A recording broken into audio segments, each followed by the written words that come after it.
Good morning, everyone. Welcome to the final day of the 10th Annual Empowering Capable Climate Communicators Symposium. This year, we're proud to host this symposium with the University of Miami's Miller School of Medicine, and it is focused on the climate crisis and our health. My name is Natalia Ortiz. I am the Director of Development for the Clio Institute and your host for the symposium. I would like to remind everyone that the symposium is being recorded and you will be sent a link at the end of the day. And while we do not anticipate any technical difficulties, if we do experience them, please stand by. We do have a technical team on hand. And while I'm sure a lot of you in the audience already know who the Clio Institute is, for those of you that do not, the Clio Institute's goal is to educate and empower communities to demand climate action, ensuring a safe, just, and healthy environment for all. And we would like to take a moment to thank our event sponsors. Without you, we would not have been able to do the symposium. And a special shout out to the British Consulate General of Miami, who is our premier sponsor. Thank you.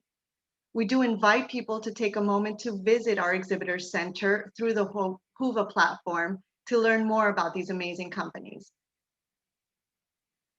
And today, for our final day, we are doing fundraising for our community outreach. So if you have not had an opportunity to donate to our programs, today is the final day. The Clio Institute has many educational and advocacy programs.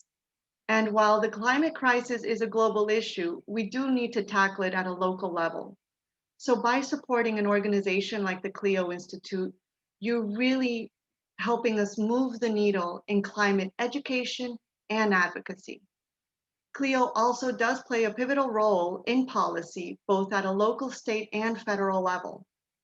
So we are dropping the link below so that you can help support our programs, because Florida, where Clio is located, is actually the most vulnerable state to climate change impacts. So if we can turn Florida into a climate conscious state, we could really move the needle at a national level as well. And without further ado, I would like to welcome Yoka Arditi Rocha, Executive Director of the Clio Institute. Thank you, Nati. Good morning, everyone. It is great to welcome you again. According to many of your comments and feedback we are seeing, the past 2 days have proven to be very informative and inspiring. Thank you so much for your message. The app, it's a great place for gathering. So if you haven't checked it out, I really encourage you to do so. On our first day, we focus on the health impacts of the climate crisis, the decline of our air quality in America, and how, according to many leading health organizations in the world, like the American Lung Association or the World Health Organization, are calling our changing climate the biggest threat to our public health. We heard from several physicians who clearly pointed out the connection to air pollution to higher respiratory disease and higher COVID-19 death. We heard from Dr. Kadri that reducing our global warming pollution need not to be a political issue, but on the contrary, can be a co-benefit issue. We heard also how our food system play a crucial role on this complex issue, and how we must think of food, of what we eat, how we grow it, how we transport it, how we distribute it, how we consume it, and how we make accessible for all a must priority to solve the climate crisis. Yesterday, Dr. Cahill showed us how the majority of Americans think the climate crisis is happening, but that not many think it will affect them personally. That many Americans have different levels of concern, and that, as we have been saying from day one, the climate and health emergency we are all in is tremendously unfair, affecting our most vulnerable communities the most. Our panel shows that extreme weather events are being exacerbated by the climate crisis. The ravaging wildfires, or the relentless extreme heat temperatures, or our own record-breaking hurricane season. There is no question the effects of a warming world are being felt all over. We also learned how to approach this complex topic and engage with different audiences, to use empathy and to bond over shared values, to relate to people and help them understand how the thing they care and love is being threatened by a warming world. Today, We're going to talk about how we can push forward climate action through people-centered solutions that can restore our climate, protect our air, our water, and our health, but also bring the economic prosperity our communities need. We will start with our keynote speaker of today, Dr. Mark Jacobson from the Director of Atmosphere and Energy Department at Stanford University, who will talk to us how we can move to a clean energy economy that can be available to all. And then we'll get into a policy discussions with two members of Congress that sit on different sides of the aisle, but believe in decarbonizing our economy and see solving the climate crisis as one of the most pressing issues of our time. And also show you how there is a will, there is a way, because we have solutions. We have a pathway for Florida to do so, and for the entire country as well. But at the end of the day, it is up to us to demand action. Our youth is demanding it, and we owe it to them. And so I hope you continue to join us throughout the day. We have a great program for you. And without further ado, I'd like to introduce you to our first keynote speaker, Dr. Mark Jacobson. Dr. Mark Jacobson, welcome. Thank you. Thank you for inviting me on this Saturday morning. And I'm happy to talk about transitioning states and countries in the world to 100% clean renewable energy and storage for everything. So I'm just going to share my screen here and then blow it up a little bit. So, okay, so yeah, so the title of my talk is how 100% clean renewable energy and storage for everything can address global warming, air pollution, and energy insecurity on different scales, worldwide, regionally, and locally. And well, what's the motivation? Why do we care? I mean, from my point of view, there are three main reasons. Fossil fuel and biofuel air pollution worldwide cause about 7 million premature deaths per year. And that, based on statistical cost of life, cost about $30 trillion per year.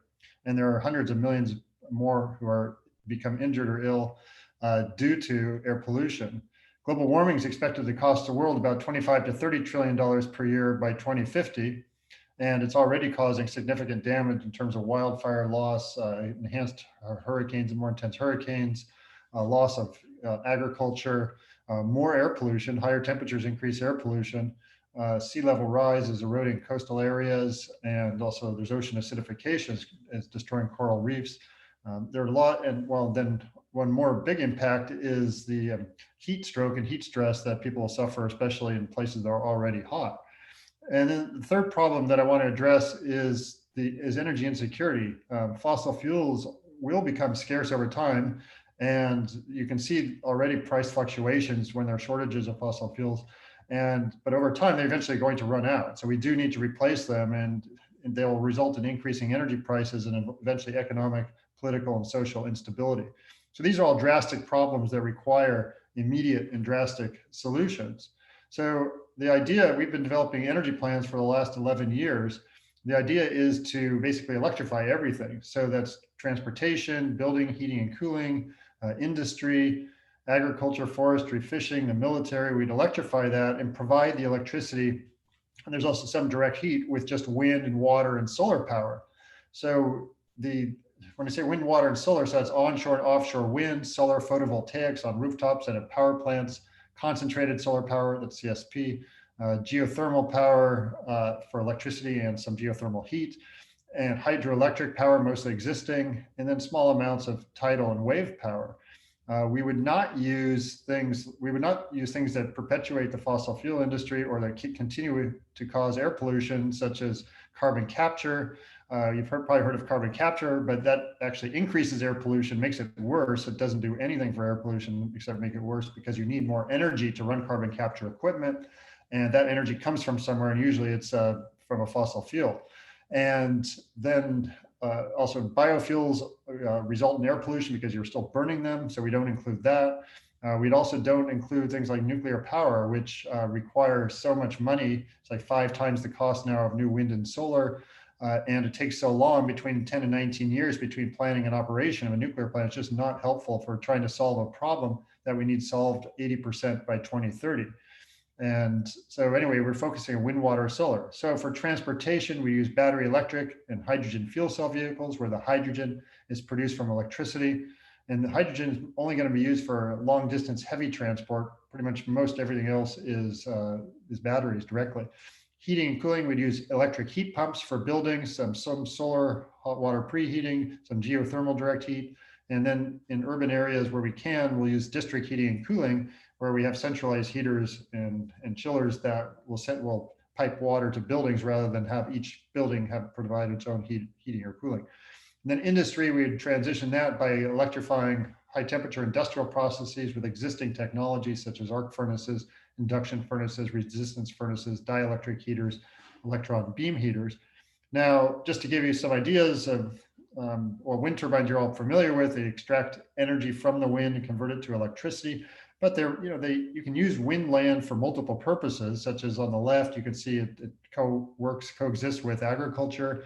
You can put it in with rangeland or open space, or you could put solar panels on the same land, so you can double use the land. Offshore wind is growing rapidly worldwide. In the US, there's just a huge backlog of offshore wind projects that have not been started yet, but are just waiting to start. And with the advent of floating offshore wind turbines, which is what you see on the right here, that really enables offshore wind to go further offshore and also to be put in areas which couldn't be put before because the water was too deep. And this really opens up limitless possibilities because there's so much offshore wind offshore the US, the whole East Coast and also the West Coast, and it could literally power the entire US on its own, given enough transmission. Solar is growing rapidly. Solar and onshore wind and utility scale solar are now the cheapest forms of electricity worldwide by far. And so solar is not only going up on rooftops and in large utility scale plants, but also on water, on reservoirs, sometimes even over the ocean, on canals. You can put solar pretty much anywhere. For transportation, we have the existence already of long distance heavy trucks. On the top left is an electric Tesla semi that goes 850 kilometers. On the top right is a hydrogen fuel cell semi by Nicola Trey that goes up to 1,200 kilometers. So as I mentioned, hydrogen will probably be used for longer distance, heavier transport, such as ships and long distance ships and long distance planes. Short distance ships and planes can still be electric. On the bottom left is an electric ferry, for example. On the bottom right is an electric bus. And here are examples of electric planes that already exist. Top left is a 9-seat battery electric aircraft. On the bottom right is a 4-seat hydrogen fuel cell aircraft. And the hydrogen fuel cell aircraft can go up to 1,500 kilometers with 4 people. Now, with a 100% clean renewable energy system, that would basically replace fossil fuels, as I mentioned, and saving so many lives and reducing climate impacts and provide energy security, we need storage as well. And we'll need electricity storage, heat storage, cold storage, and also hydrogen storage. For electricity storage, then the technologies available already are concentrated solar power with storage, pumped hydroelectric power, existing hydroelectric dams, or basically big batteries. Batteries themselves, flywheels, compressed air storage, and gravitational storage of solid masses. And so I'll just describe a couple of these. But for heating, cooling, we've had hot and cold water tanks around for a long, long time already. So water tank storage, ice storage is where when your electricity price is low, you can produce ice with it. And then when you need electricity, you run water through the ice to cool buildings to avoid air conditioning. So it's basically like a big battery, but costs 1/10 of the battery. Underground storage, which is seasonal in boreholes, water pits, and aquifers. I'll show you one example of that in a second, but that's how you can store summertime heat until winter at relatively low cost. So in fact, all these storage options are low cost except batteries. Batteries are the most expensive, but the most convenient because batteries you can pretty much put anywhere and they don't take a lot of room. And so, but battery costs are coming down. So all these storage options are viable. And you can also store in building materials. And then hydrogen we'll need, of course, for mostly long distance heavy transport. We'll also need hydrogen for some microgrids, like remote communities where you can provide electricity and heat from hydrogen, and you don't have to worry so much about the intermittency of wind or solar providing that the electricity to produce the hydrogen. And also you'll have hydrogen for some industrial processes like steel production. Just give you a couple examples of gravitational storage. For example, when we have like too much wind, if you look on the left, wind turbines will produce electricity for the grid, but when you have too much of it, then you can use it to lift one of these blocks, or you have these pulleys that lift these concrete blocks with a motor. And then when you need the electricity, you can lower the concrete blocks and the motor runs in reverse as a generator to produce electricity. This is just like pumped hydroelectric power, except in that case, you're basically, when you have extra electricity, you're pumping water up a hill. When you need the electricity, you're letting it fall down the hill. And that's also the same idea behind the one on the right, which is a train containing concrete or rocks, where when you have extra electricity, you can push it up a hill. And when you need the electricity, you can let it fall down the hill.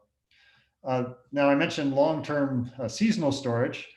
So this is an example called water pit storage. And this is in Denmark, where they basically have a big swimming pool, and it's covered with insulation. This shows it empty here, but when it's covered with water and insulation, and then they have all these solar collectors. During the summer, the water gets heated to up to 80 degrees Celsius, and that water is basically stored. The hot water is stored through winter time and provides, in this case, about 2,500 homes with hot water. And so this is a district heating system that's relatively inexpensive, and very inexpensive, in fact, compared to battery electricity, for example.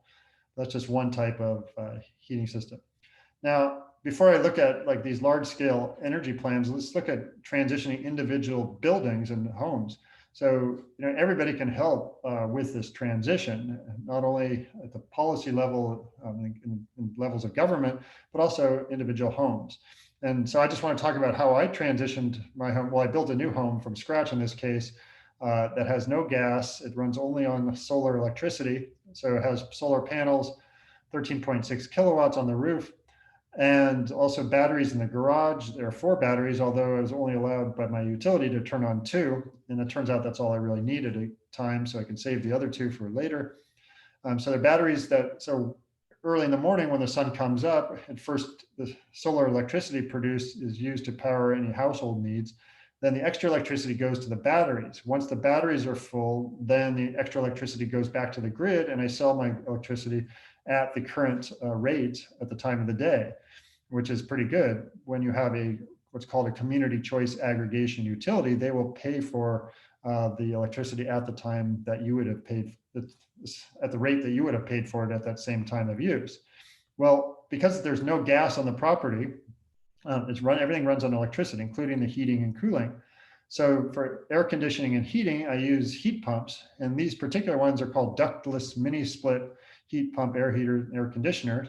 And there's an outside unit on the right, which basically sucks up air from the outside.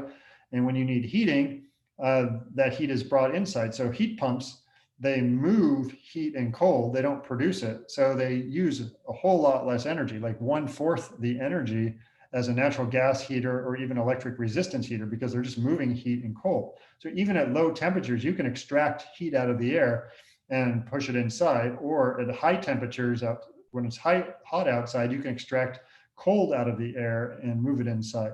So there are no ducts involved here. They're just little rubber tubes that have coolant. And by combining compression and expansion of this coolant and then evaporation and condensation of the coolant, you can move heat and cold indoor and outdoor using 1/4 the energy as an electric resistance or gas heater. Now for water heating, I do the same thing. It's a heat pump water heater, and it sits in a mechanical room. And instead of extracting the heat from outside the house, it extracts it from this room. This room temperature drops a couple degrees. So it's a little cooler, which is nice in the summer because you can then open the door and provide extra cooling for the house. But you can hardly notice it, and it provides really, really hot water that's for everything you need in the house at 1/4 the energy use. For a stove, instead of a natural gas stove, or instead of even an electric resistance stove, which most people don't like, I have an electric induction cooktop. which boils water and half the time is natural gas. When you touch the stove, it doesn't feel hot, it's just warm, so you don't burn yourself. Because the electricity excites electrons in the base of the pot, which has to be iron or stainless steel, and that the resistance then produces the heat in the pot to cook your food. And so it's a very even heating. Chefs like induction cooktops, and it costs the same as a gas stove. So it's just perfect for my use. Now, just to give you a summary of, well, for 3 years, I've had the house 3.5 years now. And during that time, I've generated 120% of all the home and vehicle energy use because I have 2 electric vehicles. And so I sent the extra 20% back to the grid. And I received from the community choice aggregation utility, what's called Silicon Valley Clean Energy in my case, $700 a year on average from them for the extra electricity. But I've had no electric bill, no natural gas bill, or no gasoline bill for 3 years, and I get paid for the extra electricity. Now, it took a bit to invest in this whole system, but the payback time with subsidies that exist is about 5 years, and without is about 10 years. But the solar panels are warranted for 25 years, and the batteries are probably going to last like 10 to 12 years or more. We don't really know, but then I have a second pair of batteries already there that will take me to 25 years. But a typical homeowner will avoid a gas hookup fee because you don't need gas on the property. And PG&E, my underlying utility that for transmission distribution, they would have charged $6,000 just to hook up the gas. So I avoided that. But this gives you typical ranges. I avoided about 5,000 or 6,000 pipes. I have no electric bill, as I mentioned, no gas bill or fuel bill. And so that saves $4,000 to $15,000 up front, plus $3,000 to $10,000 per year in bills. And so you can see, and plus getting the $700 a year back, you can see how well it pays off in 5 to 10 years. Now, just one example of how efficient this system is. This was the hottest day of the year this year, September 6th. The outside temperature was 106 degrees Fahrenheit. I maintain the inside temperature between 72 and 77 degrees. It's constant all year. The temperature is never variable inside the house. It's very efficient.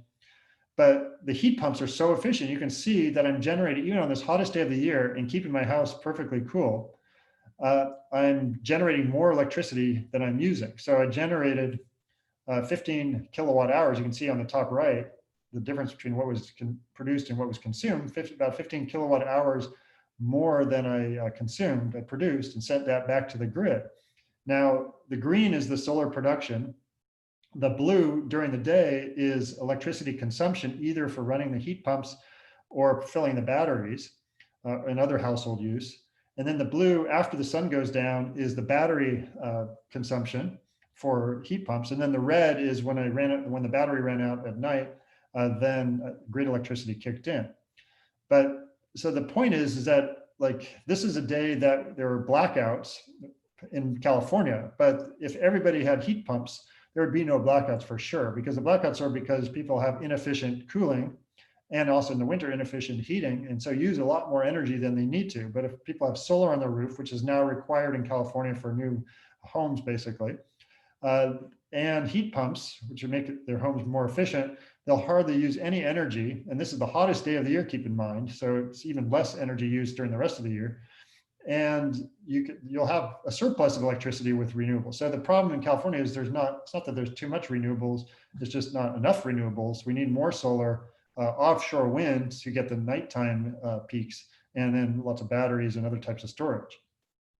Okay, let's jump to, can we actually then transition the entire world and individual states to run on 100% clean renewable energy and storage? So we did plans for 143 countries, including the United States. And in 2016, the end use demand of all energy was about 12.6 trillion watts or terawatts across these 143 countries. So that's the power use, the annual average power use. But if we go to 2050 with current business as usual fuels, that increases due to population increase, even accounting for some efficiency improvements, and just more people using energy worldwide, that goes up to 20.3 trillion watts. However, if we take that 20.3 trillion watts in 2050 and electrify everything and provide that electricity with wind and water and solar, WWS, we go down 57%. And you might ask, well, how does that happen? People aren't just going to save 57% energy willingly.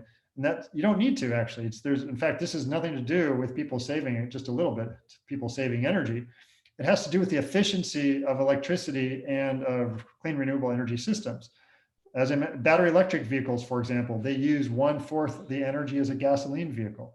17 to 20% of the energy in your gasoline goes to move the car. And so basically 80 to 83% is waste heat.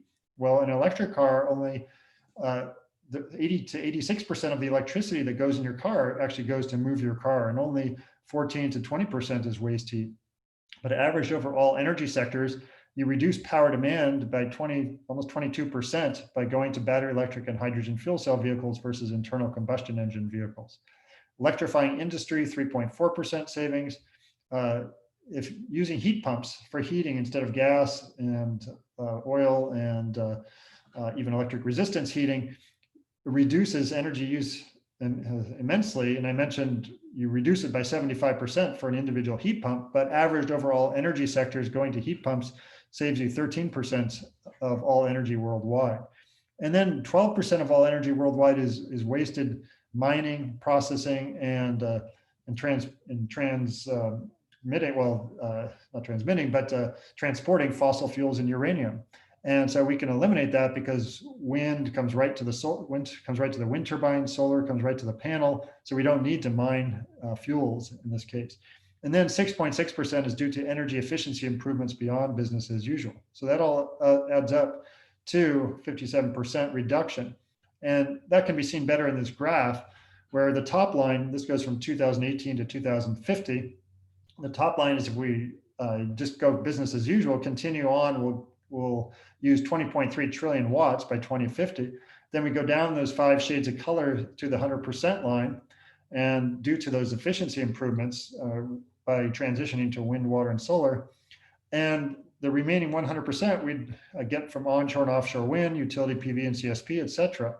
And we want this transition to be we want 80% of a transition by 2030 and 100% by 2050 in order to avoid the worst global warming of 1.5 degrees global warming. Anything less than 80% by 2030 will likely result in more global warming than 1.5 degrees on average. And anyway, we want to eliminate as much as possible, as soon as possible, to eliminate air pollution deaths immediately, and also to reduce the chance of energy insecurity due to price rises from fossil fuels and other types of energy insecurity. Now, this shows the mix in 2050. We did plans for every one of the 143 countries, and this shows the average over all countries, how we would power the whole world, basically, with 30.5% onshore wind, 14.5% offshore wind, 11% residential rooftop PV, 14% commercial government rooftop PV, 19% solar PV power plants, 4% CSP power plants, less than 1% geothermal, almost 6% hydroelectric, which all exists today, and then the rest is tidal and wave. And you might ask, well, how much land does that take up?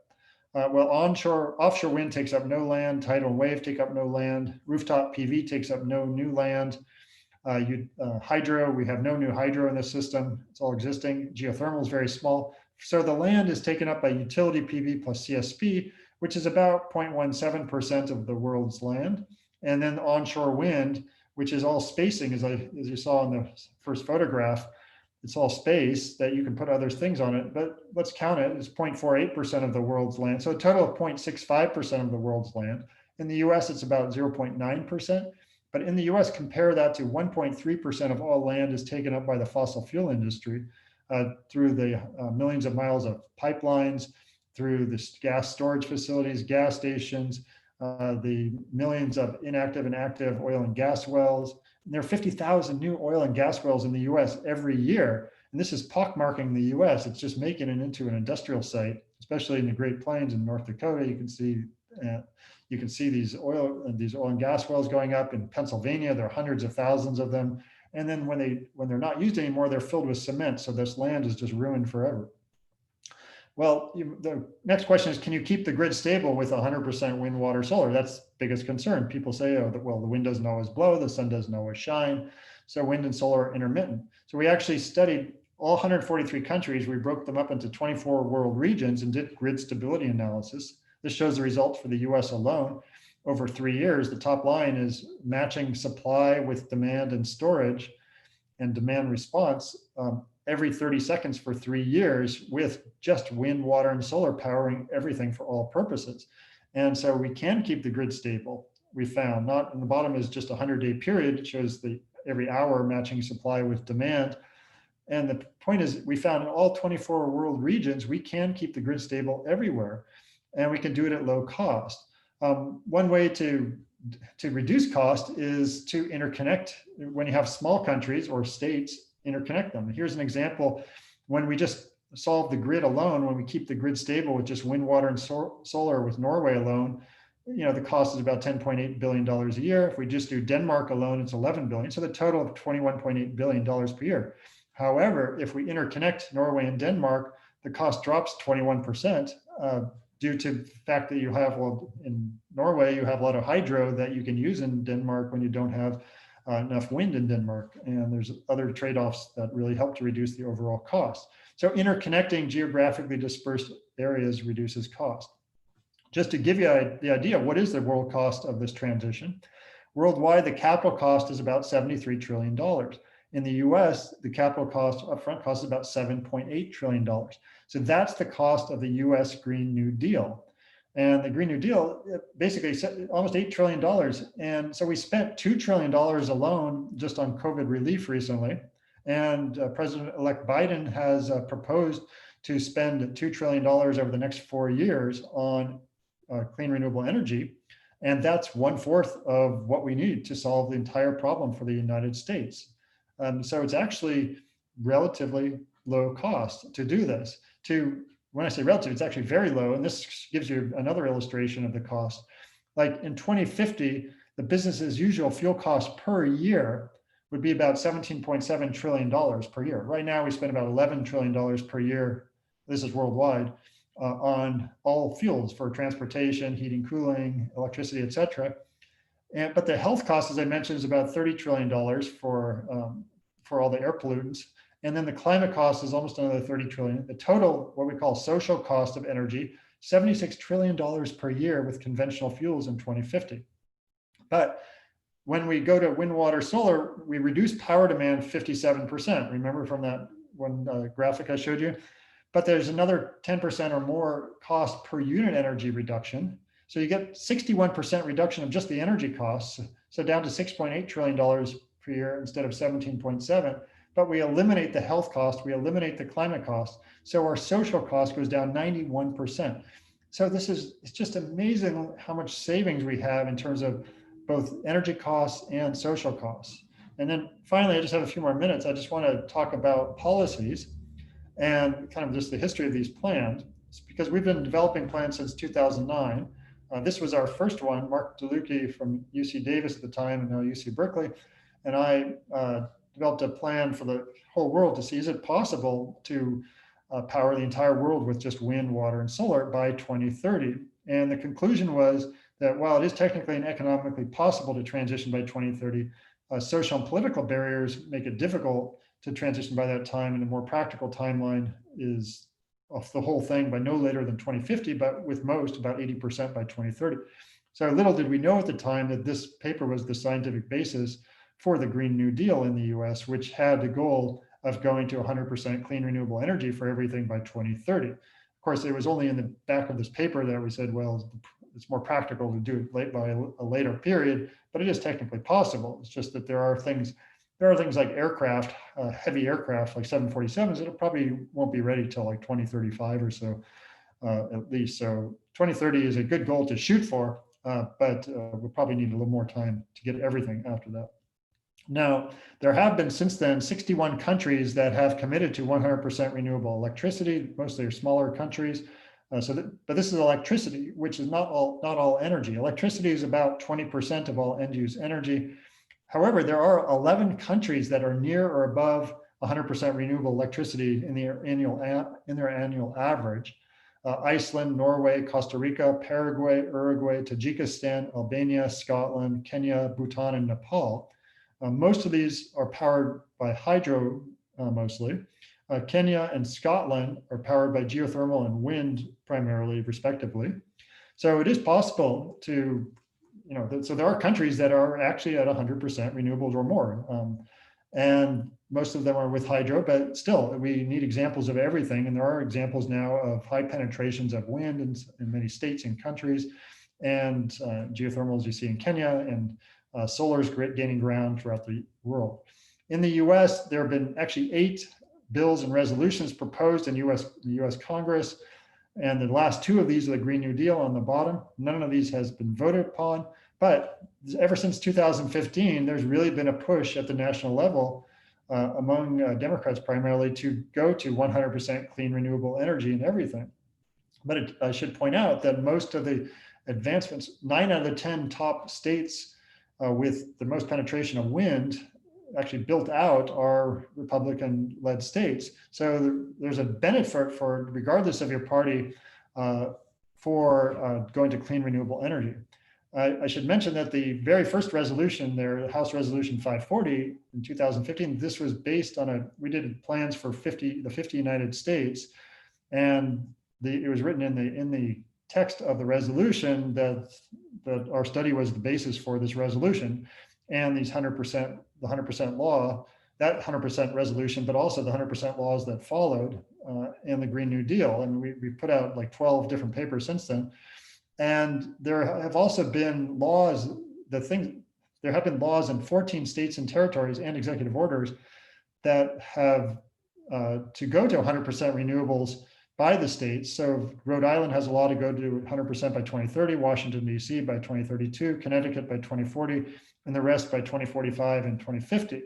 So there actually has been action. There are also 176 cities that have committed to 100% renewables, including major cities. There are 260 companies that have committed, including 8 out of the 10 biggest companies in the world. So there's this entire movement that started, and it's been really helped along by the development of, by commitments by nonprofits, NGOs. So in 2011, I helped co-found the Solutions Project with Mark Ruffalo, Josh Fox, and Marco Krapels. And the idea was to take these science-based plans and combine them with business, culture, and community, and engage the public and policymakers. We then got a network together called the 100% Network, which is basically 100 nonprofits committed to 100% renewables. Back in 2013, we worked with the Sierra Club, and the Sierra Club then took our state-based plans and decided to go to cities, and they are the ones who really pushed the transition of cities to get those 176 cities. And so it's really a combination of people working together to create a movement to go to 100% renewable energy. So I just wanted to summarize that what we think by transitioning the world, we can create, not only eliminate pollution, but we can create jobs worldwide, 28 million more long-term full-time jobs than lost.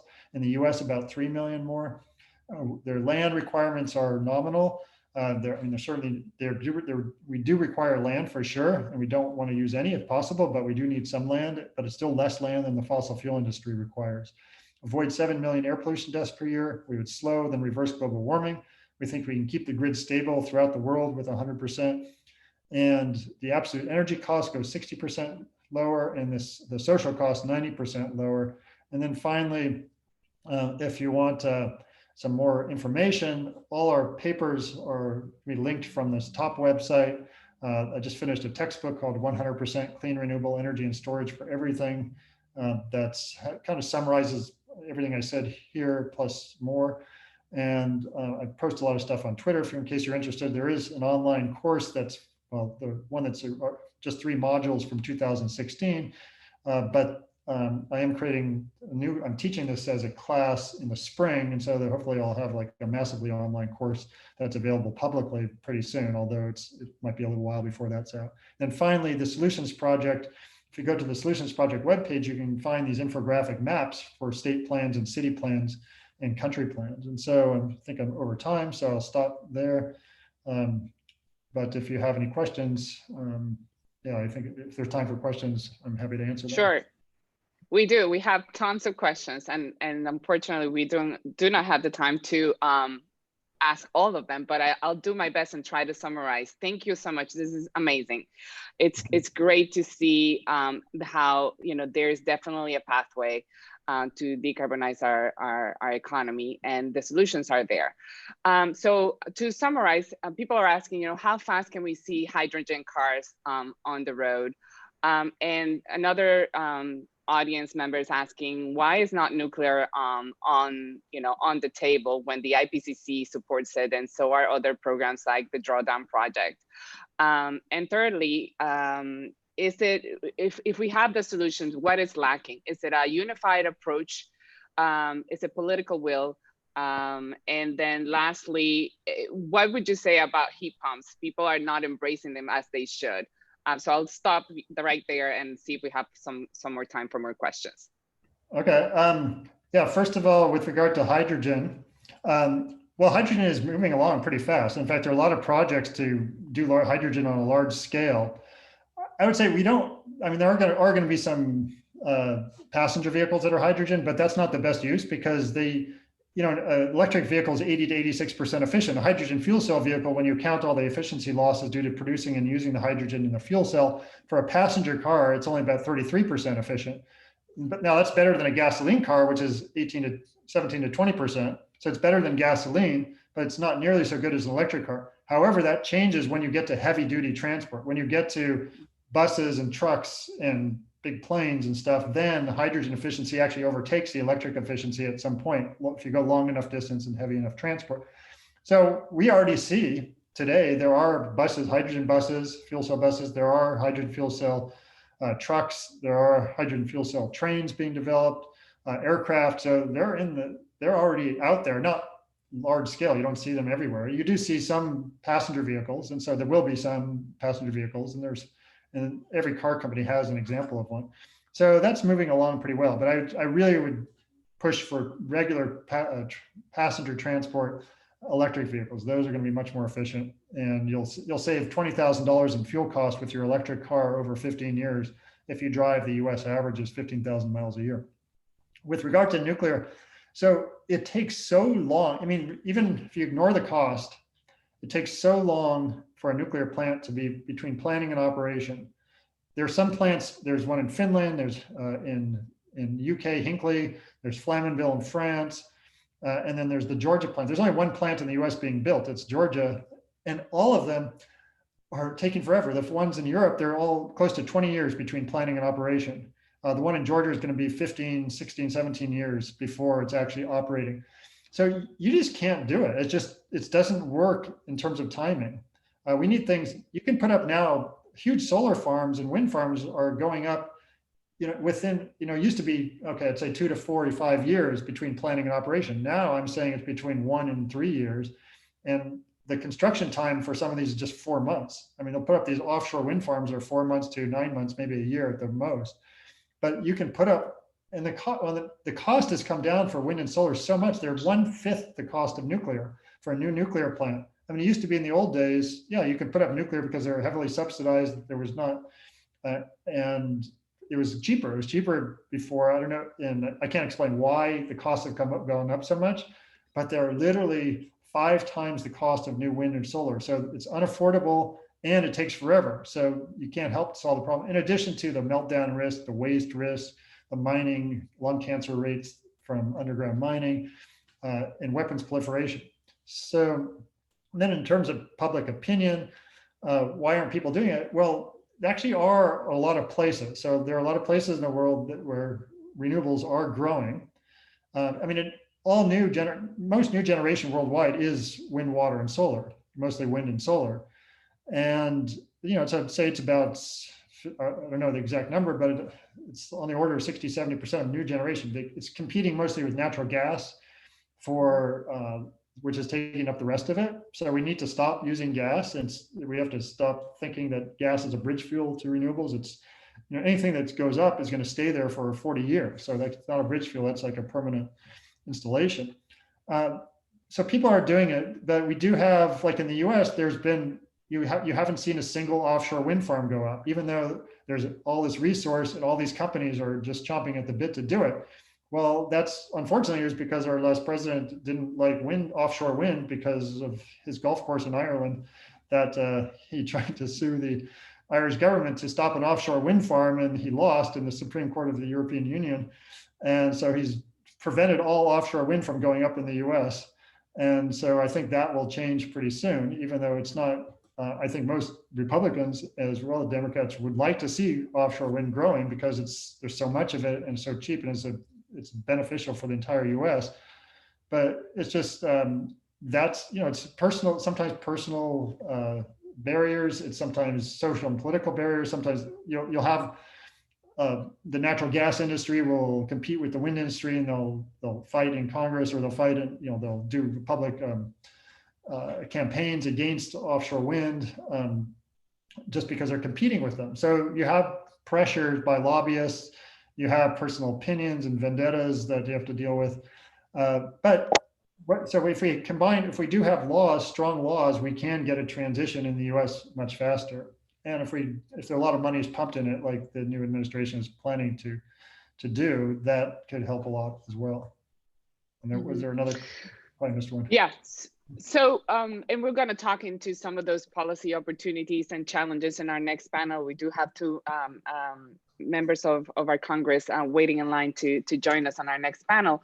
But I want to leave us with one last question. As we know, the people that are on the front lines of both the pandemic and the climate crisis are our most vulnerable communities. How can we ensure that all these solutions are accessible to people that have been historically under-resourced? Yeah, that's a great question. In fact, our plans, the Solutions Project was developed to try to get 100% clean renewable energy for 100% of the people. And to that end, it actually has now transitioned. So it's really, if you go to the Solutions Project website, you can see it's really going to work on behalf of underrepresented minorities and trying to get people in inner cities and people who are not otherwise interested, maybe because they're low income people who are can't afford to change. I mean, this is not their highest priority. So it's trying to engage people. So we do have to engage people regardless of who they are and where they're located, because we do need everybody involved in a transition, and that's really critical. But that's actually helped propel, like work by them and also other groups have helped propel an interest that have really helped provide information, because I think this is all information, like you're getting and providing information to you guys, but most people are not aware of anything I just said, and most people maybe they don't care, but it's, to me, getting information to millions of people about what's possible really helps change their attitudes. And so the first step is to provide people with information, correct information about what's possible, and to really reduce the barrier, reduce their own personal barrier. Because like if you're like thinking of putting solar on your roof, for example, or even contracting to get, like you can get a community choice aggregation utility, even if you can't put solar on your own roof, you can switch your utility sometimes to a utility that provides 100% renewable energy. But most people aren't even aware that they can do this. And so I think information is the number one thing, and then engaging communities and having them participate, and also try to get jobs for these communities as well. So they have to be part of the transition, and that will motivate them more. And so, so it's really a combined effort with everybody has to work together to do it. And it's not just like, nobody would listen to me if I was just putting these plans out by myself, but combining it with business people and with cultural leaders and community leaders, that really helps to get the information out. Thank you. So we are grantees of the Solutions Project. We really enjoy working together. So it is, unfortunately, we're running out of time, but I do want to just to repeat a few things that really make sense to me. The number one is that inaction really costs us money, and it costs us people's lives, and that the solutions are available. We have them. So we're lacking, obviously, the political and society will to get us going. So as you have clearly demonstrated, there's definitely clearly many pathways, and we're going to get into a little more pathways as far as Florida is concerned, the next panel. So I invite you to join us if you can. But I wanted to thank you for your time. I know it's early up on the West Coast. I know it's Saturday. We really appreciate your participation. You give us hope. And thank you so much for all the work that you do in the community. And thank you so much for being here today. Yeah, well, thank you so much for inviting me. And yeah, I'll listen in on this next panel. That'd be great. Okay, great. Thank you. Back to you.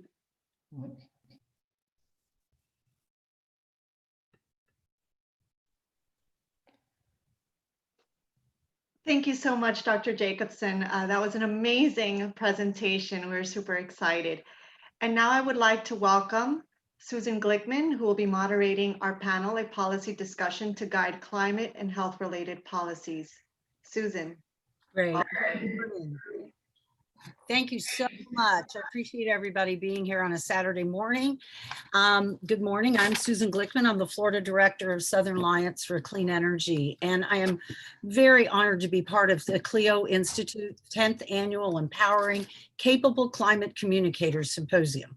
And we're learning about how climate change is impacting our health and what we can do to protect ourselves, and how at the bottom line, how we mitigate the climate crisis. So as Yoka mentioned earlier, there was a deep dive on Thursday into the threats to our health from climate change, a really illuminating discussion about the interconnectedness of food and climate and health. And of course, yesterday's focus on extreme weather really illustrates how these threats really bring a threat to our community and to our very lives. So that brings us to this panel, which is what I call the "What are we going to do about it" panel. And it's actually how I came to be good friends with Caroline Lewis, the founder of the CLEO Institute, because we were at so many conferences and we'd spend time kind of in the back of the room with our friend Pinecrest Mayor Cindy Lerner, talking about when are we going to talk about solutions. So we do need to illustrate the threats. We need to understand that we are feeling the heat and paying the price for climate change now, but we really need to spend as much energy as we possibly can on the solutions. So as John Holdren, the former director of the White House of Science and Technology Policy during the Obama administration, he once said, when it comes to climate change, we basically have three choices. We can mitigate, we can adapt, and we can suffer. And we're going to do some of each. But the question is, what is that mix going to be? The more mitigation we do, the more greenhouse gas reduction, what we learned from Mark Jacobson, and we're going to hear more from Ben Haley on those pathways forward, then the less adaptation we'll have to do and the less suffering there'll be.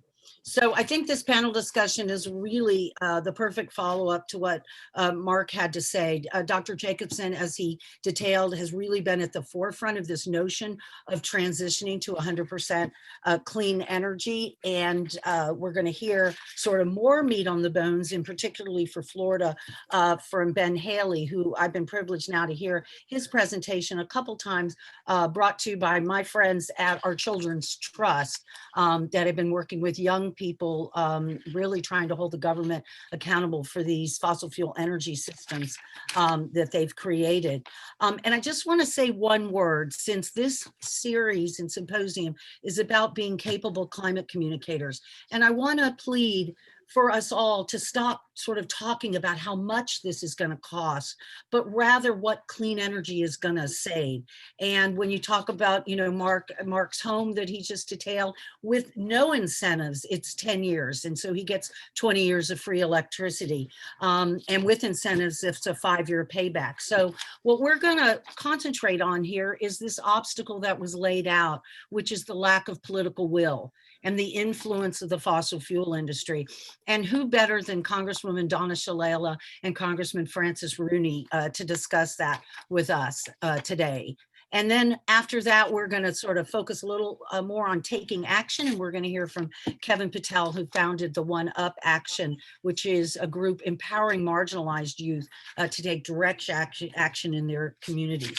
So with that, I'm going to ask Congresswoman Shalala and then Congressman Rooney just to make sort of some initial remarks, and then we'll turn it over to Ben and continue through the program. So Congresswoman Shalala, it's wonderful to see you, and thank you for being here on a Saturday morning. You're welcome, Susan. Thank you to the CLEO Institute for organizing this panel, and congratulations on your 10-year anniversary of this symposium. All of us here in Florida understand that climate change is an existential and immediate health threat. This is not a partisan issue in Florida, as Congressman Rooney and I will demonstrate. We don't have to debate climate change because it's everywhere. It's an extreme heat we feel when we leave our homes, and the violent storms from which we take shelter multiple times every year, in the sea level rise and flooding that can plague our communities. Just a few months ago, we got a startling glimpse of climate change when thousands of dead fish floated to the surface of Biscayne Bay. This unprecedented fish kill was a direct result of high water temperatures in Biscayne Bay, as well as pollution from stormwater, fertilizer runoff, and septic tank and sewage leaks. Biscayne Bay is dying, and if we don't act fast, South Florida as a whole could follow. 22 of the top 25 cities most vulnerable to coastal flooding in the United States are located in Florida. Extreme heat and air pollution have already led to the increased rates of respiratory diseases such as asthma. Cities in South Florida have some of the worst levels of ground level ozone in the entire country, putting our entire community at risk and of serious lung infections. And extreme weather events such as hurricanes pose frequent threats to our safety. Over the past 2 years, we in the Congress, particularly the House Democrats with some bipartisan support, have introduced and passed legislation to rejoin the Paris Climate Agreement, led by Representative Rooney, to ban offshore drilling, to increase funding for green infrastructure and renewable energy. And we've set a goal of achieving net zero climate pollution by 2050. Fortunately, with the election of Joe Biden as president, we can finally make this work a reality. We can stop debating whether climate change is real and start focusing on the solutions, on what we can do to curb this impending disaster and protect the health and welfare of people here at home and around the world. As our scientists and healthcare workers and public health officials work tirelessly to combat COVID-19, we must also begin preparing for the same scale of national mobilization to tackle climate change. Come January 20th, we will have an administration that will prioritize this important work of building back better, of transforming our economy, not only to protect and support the middle class, but also to set us on a path for cleaner and a healthier future. And I look forward to this discussion. Thank you very much, Susan. Yeah, thank you. And Congresswoman Shalala is our longest serving Secretary of Health and Human Services. And one of the things I'm always impressed about in your resume is that you've been elected to 7 national academies, the Academy of Art and Sciences and Academy of Education, and Academy of Medicine. So it's wonderful to have your knowledge base with us here today.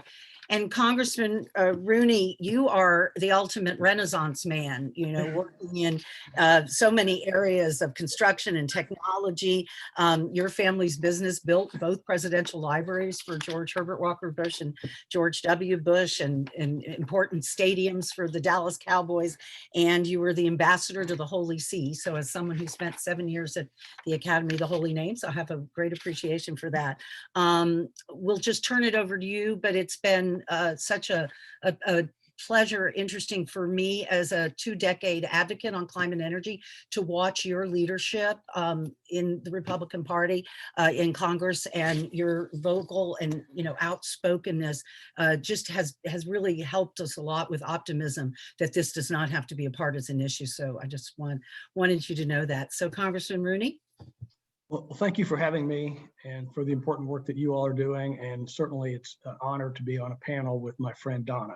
We've enjoyed working together a lot. She's been tremendously helpful in building bipartisan support for Florida issues like offshore drilling ban, like money for beach and estuary restorations, and to get the money to build out the Everglades projects to stop the damage in the Everglades.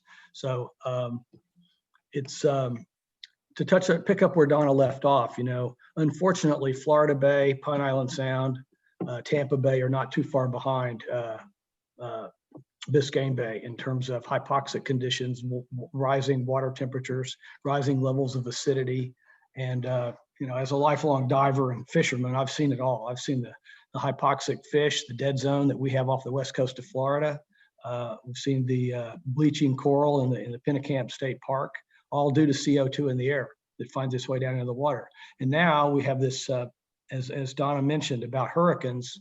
Somehow or another, we've got to make people realize the rise in the ocean heat content and what that's going to do to the size of storms. And I would say Florida has the first state to have a chief resiliency officer. And I think Miami Beach is the first city to have a chief resiliency officer. And we need more of that. We're working on that on the West Coast as well, because as Donna said, we are the most vulnerable to sea level rise and climate change of anywhere in the country. The other thing I might add also is I have kind of waged a personal mission to show the Republican leadership how important having a seat at the table on climate change solutions is. Both the young people's polling, the fact that the Republican Party used to be an environmental party. George Bush expanded the Clean Air Act, as did his father. Nixon did the EPA for a great Floridian, Nathaniel Reed, who pushed him to do it, a good friend of my dad's. And we need to get back in there and propose constructive solutions. We have had a very little bit of movement. We have some Republicans talking about planting trees. That's okay. But you can't plant enough trees in the United States to offset what Bolsonaro is doing down in Brazil, which I'm sure Dr. Jacobson knows much more about than me. But we have to keep the fight up to show them that it's going to cost them electorally if they don't get with the program, and that it's the right thing to do. Very good. I couldn't agree more. So a little bit about the political obstacles from our members of Congress. And now we're going to hear from Ben Haley with Evolved Energy Research. And they've conducted research nationally to show a pathway to get to 350 parts per million, and has done a deep dive in Florida. And so I'm going to turn it over to you, Ben, to continue to show us how we can, and at no additional cost to what we would pay for traditional energy, get to a pathway to dramatic greenhouse gas reductions. Ben? Great. Very happy to be here. Let me try to share my screen.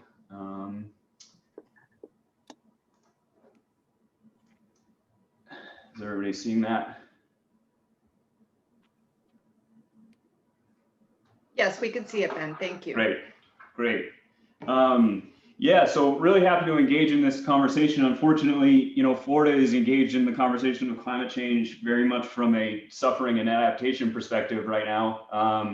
And I think, it's important, not only because, suffering and that adaptation will have to continue apace if we don't do something on mitigation, but also that mitigation represents some sense of hope in terms of addressing climate change, bottom up.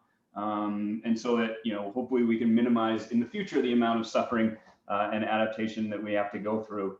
And this moment in time is a really important one because we really exist on the precipice of two choices, I think. Technology, the technologies that Dr. Jacobson talked about really have taken us to kind of the threshold of being able to choose an energy system that meets all of the needs that our current energy system does not, and can do so at a reasonable cost and actually even a savings. And so I think that fact and that reality should ultimately take us into a discussion about sort of the type of energy system we want and what we expect of it, and ultimately choose the type of energy systems that Dr. Jacobson is modeling and representing, as opposed to the energy system we have now, which serves few needs very well, but not all needs, obviously, both in terms of CO2, but also air quality and equity issues and things like that. So my job over the past 5 years has been sort of developing these types of pathways in sufficient detail that people can trust that this is no longer a question of science fiction, but is really a question of science, and that we can present actual choices that we have to make over the next 5 years, over the next 10 years, over the next 15 years, that basically put us in line and make our energy systems consistent with achieving, mitigation targets that will sort of leave our world livable, right? And so that we can have confidence that we're right on the right path. And so, that's why we use the tool of basically a pathway. And the pathway is basically a plan or a blueprint to achieve deep decarbonization of the energy system.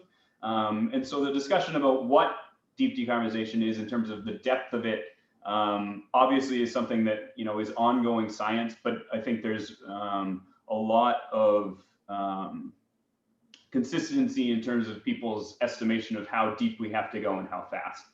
So the plan that I'm going to show today in not enough detail because of time constraints, but is a plan to put forward on a path to sort of contributing to a worldwide 350 ppm CO2 goal. So basically returning the atmosphere to 350 ppm. So that's the deep decarbonization that I'll be showing today. So let me just scroll, here we go.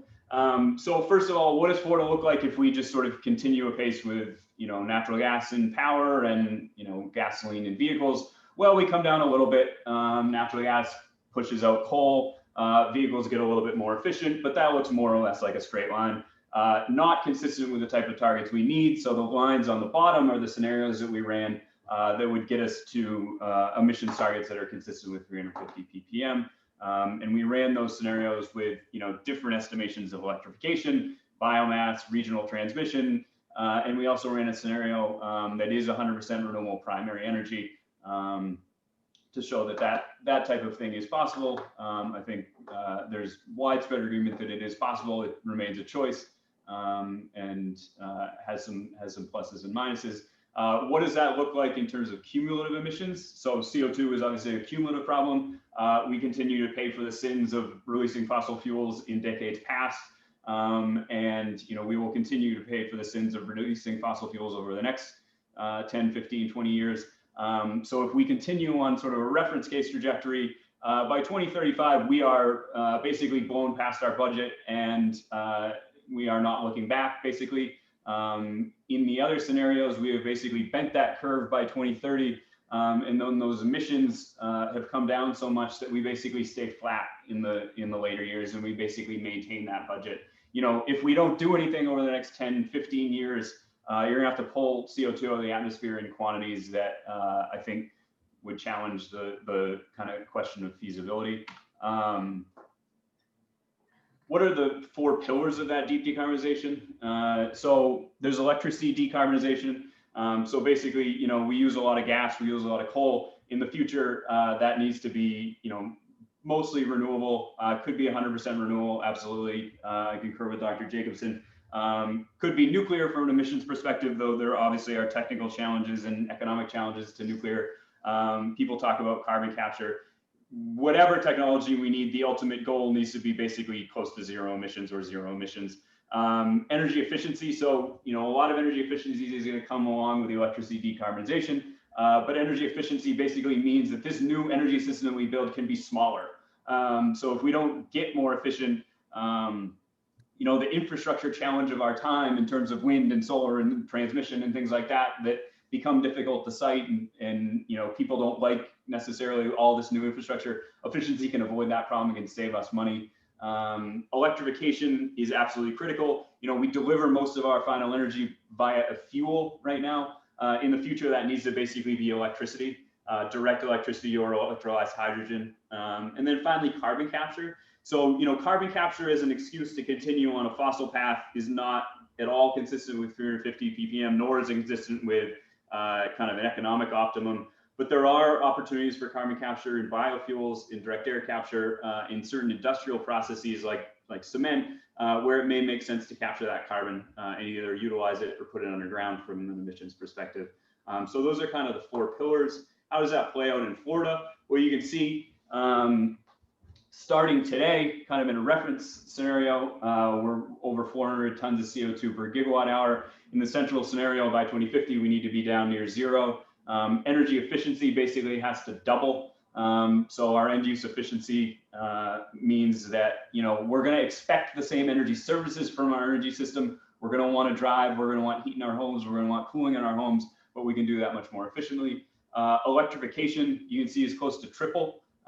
So, instead of standing at a gas pump, you're going to be plugging in your vehicle. That's going to be, a huge change in terms of how we ultimately deliver energy to folks. And then carbon capture. You know, we don't have any now in Florida. We don't really expect any in the future unless we have some expectation that carbon is important, right? So in a reference case where we don't really address the solutions of climate change, then, you know, we won't see any. But there are opportunities in the long term in deep decarbonization to utilize carbon capture. Again, not as an excuse to continue with a fossil future. This is not carbon capture on coal power plants. It's not carbon capture even on gas power plants. For the most part, it is really focused on industrial or direct air capture or biofuels. And, you know, as I said, we basically sit at the threshold of a real opportunity. So in the future, kind of under any scenario, we're going to spend less of our GDP on energy. The reason for that is basically that, you know, we don't just draw a straight line with our GDP in terms of our energy services. So if we double GDP, that doesn't mean I want to drive twice as much as I do today, right? So there's a saturation of energy services. So, so just overall, we're going to spend less on energy as a share of our GDP, and technology, and the fact that fossil fuel prices go up generally in the long term and not down. And the fact that we have all these opportunities with batteries and renewables in terms of just, you know, cost declines that we never would have anticipated 5 years ago, and in 5 years I'm going to feel stupid about what I think it is 5 years hence, basically means that we can choose an energy system that's low cost and meets all of these other objectives. So you can see historically how much Florida has spent on energy. You know, speaking of fossil fuel variability, you know, if oil prices spike, if gas prices spike, suddenly you're up to 15% of your GDP, right? That is not a thing that happens in a renewable system, right? You spend what you spend, and it doesn't spike year over year. So in the future, that's both going to be more stable and also basically going to be maintained at a low share of GDP. And you can see they're all within, you know, percentage points of each other. And so that opportunity really exists to choose an energy system that we really want. So I will end there and excited to participate in the further discussion. Great, Ben, that's fantastic.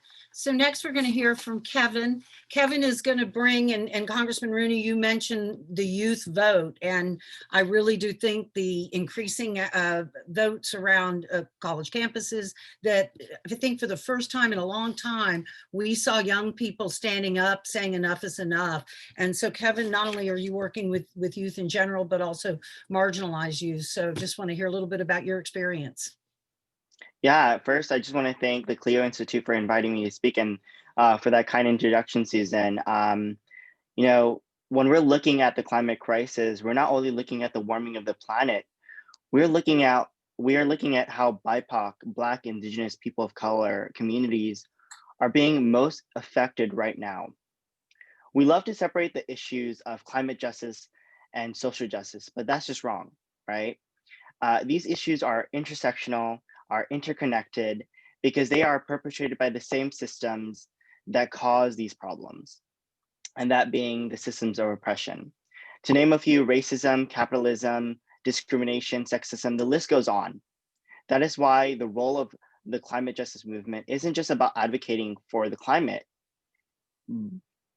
but for the people who are being most affected by these injustices and inequalities. Justice is about having equity and equality. That is why we must not only fight for the planet, but for the people who are being most affected by this crisis. Today's youth and future generations will experience more profound impacts of the climate change as it worsens over time, from direct adverse health impacts to the financial implications of needing to shore up infrastructure and other adaptation and mitigation needs. That is why it is important that older generations are acting alongside young people who are demanding justice. Recently, as you know, we saw the power of young people throughout this country. Young voters turned out in large numbers across this nation and were instrumental in propelling President-elect Biden and the first female Vice President-elect Harris. This wasn't just a win for the climate movement, but for all movements that are demanding justice. But the work doesn't just end because we got someone who believes in the science. We as activists need to keep fighting, because climate justice means fighting for racial justice, for gender justice, for people's rights around the world, not just in the United States. And we cannot sit back and say that we've done enough until these problems and the people who are affected by them are resolved and get justice. Again, I want to thank the Clio Institute and Susan for moderating this panel. I look forward to the discussion and the Q&A. Thank you for having me. Right. You know, I have some personal guilt related to the future generations as someone who's been working on climate and energy for 2 decades. So in the early days, you know, it was sort of the reinsurance companies were out front earlier on.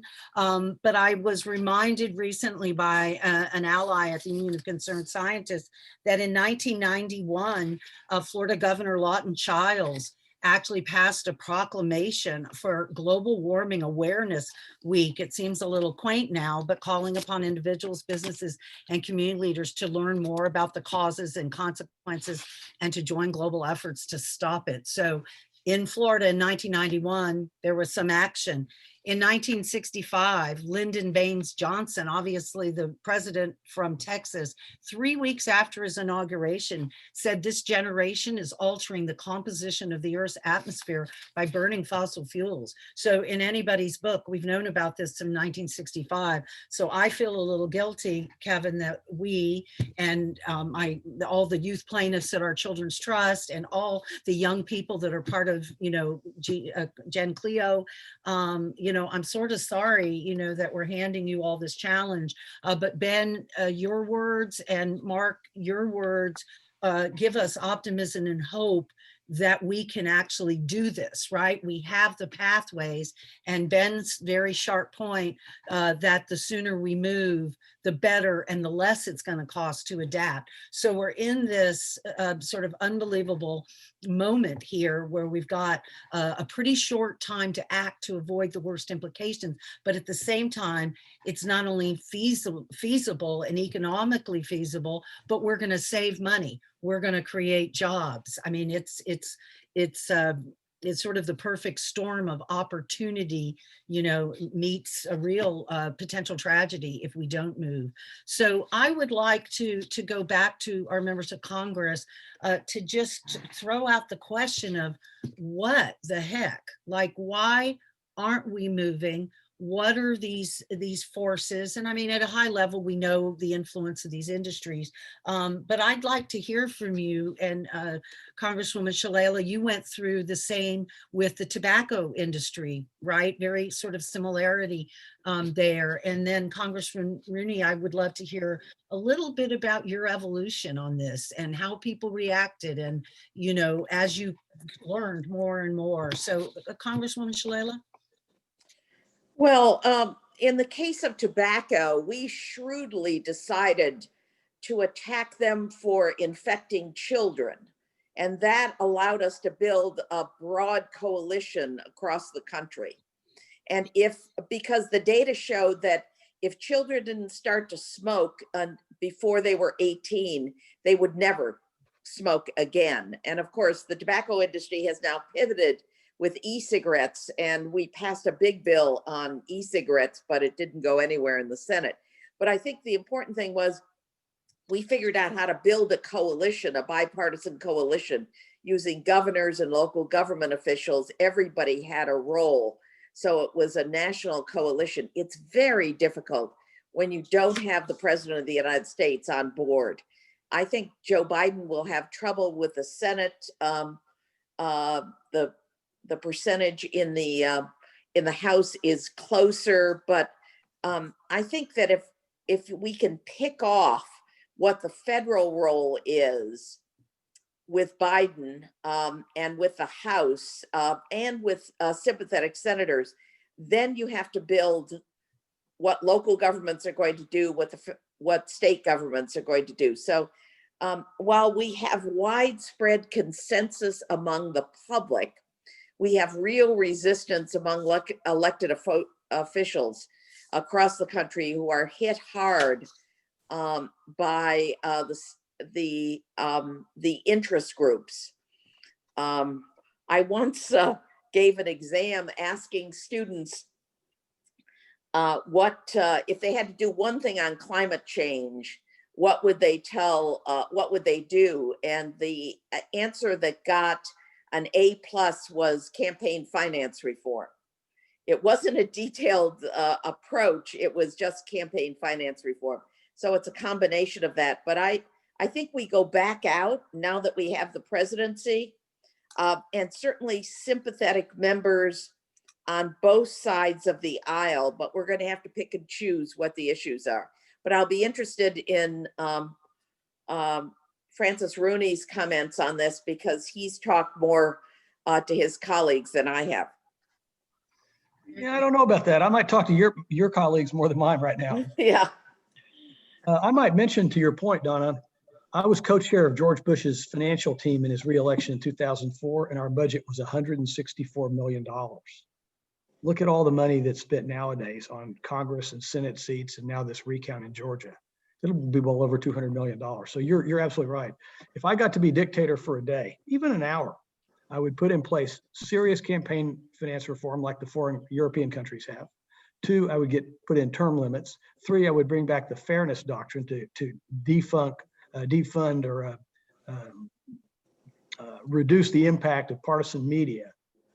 And if you did all that, you might be able to, and then somehow or another figure out to have less highly partisan districts. If you could do all that, you might be able to break down the impact of the special interest and, like you say, accomplish some of these things. When I went to see Paul Ryan, when I got up there, I took him all the polling in Florida, bipartisan, about offshore drilling, and the constitutional amendment that got 70% to ban offshore drilling in Florida back 4 years ago. And I said, I need you to do this, and I'll get every large Republican donor in Florida to call you and tell you how pro-environment they are. And he said, no, you don't need to do that. I'll get this done for you. And then in comes creeping the API and the other insidious interest that you're talking about. And he called me up one day and said, I just can't do it. So when you all took over, I went to see the speaker, who's a longtime friend of mine, and I explained that to her, and she said, we'll get this done for you. And she did. And we got almost the entire Florida delegation, if I remember correctly. We did. There was one guy who retired last year from a Central Florida area who failed to sign on.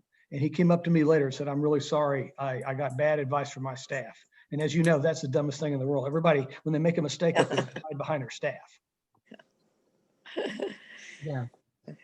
It's too much. You know, Upton Sinclair famously said, don't expect a man to understand that which he has paid not to understand. So I think there's so many issues that impact our lives that are you know, sort of shaped by the money, the influence of money in politics and campaign. There's 2 things you'll never see while Mitch McConnell's in the Senate leadership, and that's going to be a carbon tax or term limits. Yeah. Because when I introduced my term limit bill that does not require a constitutional amendment, that just cuts off your pay after 12 years, he went ballistic. I bet. Let's go back to this issue of costs a little bit, Ben and Mark Jacobson. I see you're still on, and we'd love to have you comment on this as well, because I think that it's sort of the money shot for me, if you will, is this key takeaway that it doesn't cost more than it would cost for traditional energy. And actually what I heard today is it actually is going to cost less, right? Consumer Reports just put out some data analysis that a similar electric vehicle from an internal combustion engine is going to save $6,000 to $10,000 over the life cycle. And I've heard the transportation director, Greensboro, North Carolina, say an electric bus is going to save $350,000 over the life cycle. So, you know, since this is where we are and solar is way cheaper, you know, but for this influence over here that you all are addressing, you know, Ben and Mark, can you speak a little bit more to the cost coming down and how we can help people save money while we're protecting our planet? Yeah, I'll just say something. It's I mean, it's amazing how lower the cost is. I mean, and I could see it in my own personal life. I mean, I retrofitted a home in 2005 to go to all electric and heat pumps, and I saved money back then. And then in my new home, it's like I have not paid an electric bill or gasoline bill or natural gas bill. I get paid for the money, for extra money for the extra electricity I produce, it seems like a no-brainer. And even with cars, yeah, electric cars are just so efficient. They hardly use any energy, so you have no fuel bill basically anymore. I mean, there is, some cars are still more expensive up front, but you know, when you start accounting for the subsidies, there's still subsidies available at the federal level for that. Even that goes away, but the fuel savings over the life of the car makes up by far the any difference in the cost of the car. But in terms of this on a national level or state level, yeah, it's just the savings are so great. I mean, there's not only in terms of the reduced health and climate costs, which a lot of people don't even believe those costs. I mean, they are real costs, but some people, let's say you don't believe them. Fine, if you don't want to believe them, just the energy costs alone, you use so much less energy in a clean renewable energy system, at least 57% less in the global average. And so even if your cost per unit energy is the same, you're using so much less energy that you're paying an annual bill that's much less. It's just, once you run the numbers, it's not even close. It's orders of magnitude lower cost to go to a clean renewable energy system because of the efficiencies of electric devices and because of the fact you don't have to go and find fuel and it comes right to you. Yeah. In Florida, we send about $57 billion a year out of state to bring in fuel from somewhere else, right?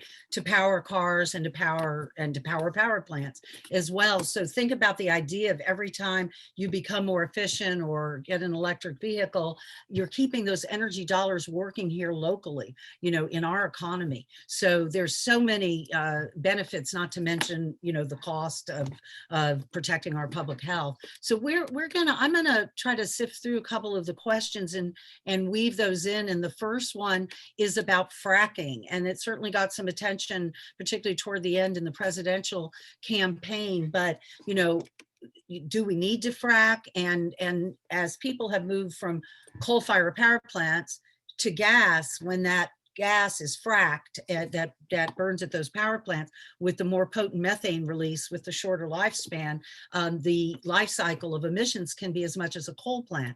So do you want to speak to, Mark, a little bit to the issue of fracking? And Ben, you're on mute, so. I'll be glad to talk about it too, since I do it. Oh, there you go.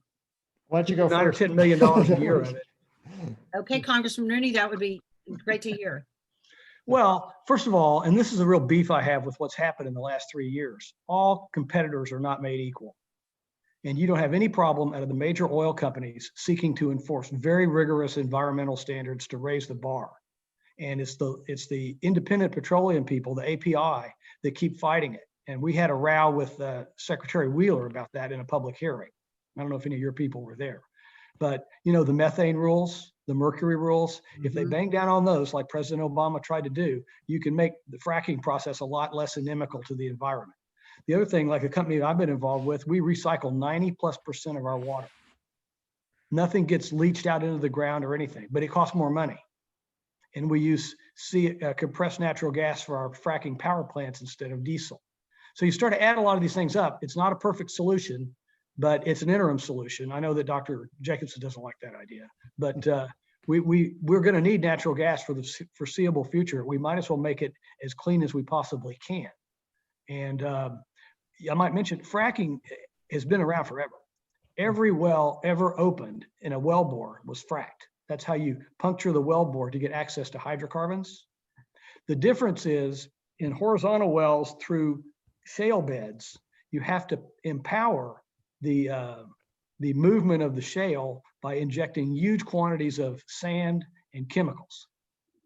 And that's a bit of a problem if they're not properly reclaimed. And that gets back to best practices. And hopefully now with President Biden, we will get all these things that have been done in the last 3 years reversed. And if you use best practices, you can, it's not a perfect solution, and I'm all for the long run of zero emissions and no carbon, et cetera. But you can make things a lot better than they are. I mean, if we did a carbon tax, coal would be gone overnight. And Florida, by the way, as Donna knows, is one of the very few states that has no coal-fired plants anymore. Well, I'll just mention that, I mean, I think it's up to us being collectively the population, states, individual citizens to avoid the need for gas. I mean, if we don't have a need, if people electrify their homes and buildings, then we won't need gas for heating. And there are, in fact, San Francisco passed a law last week to ban all natural gas in all new construction homes. And there are several other cities, Berkeley and Menlo Park and a few other Oh, I can cities see in that. California, I and just also in think, other I states. think you're going to need gas for a while to power up electric plants. Yeah. No, That's, I'm if agreeing you with could you get that- gas to just do electric plants, you would have really improved a lot of things. Right. Well, no, I guess my point is that, I mean, we're going to have gas as long as people have appliances that use it. So it's up to us to not only, you're right, in electric power plants as well. So that's more kind of, individuals don't have as much control over that. But when there are replacements for that, I mean, mostly people use gas for peaking power, but now we have batteries that have come down in cost. There are other types of storage, as I mentioned, that are available. You know, it'll take time to change the infrastructure, but we do need to do that. And I think you're right. I think you're onto something, that if you could at least get rid of domestic and commercial appliances that use gas, that would be a big step towards that. Yeah. Right. Oh, yeah. The appliances, I don't know what the percentage is, but I would say it's on the order of 50% is from building heating, and the other 50% of gas is for electric power generation. There's some in vehicles, but you know, in terms of wells, I mean, even if we have all the regulations, the problem with fracking is, especially like in Pennsylvania and places, you know, 5% of all well casings, these cement well casings, leak immediately. And then 50% leak over their lifetimes.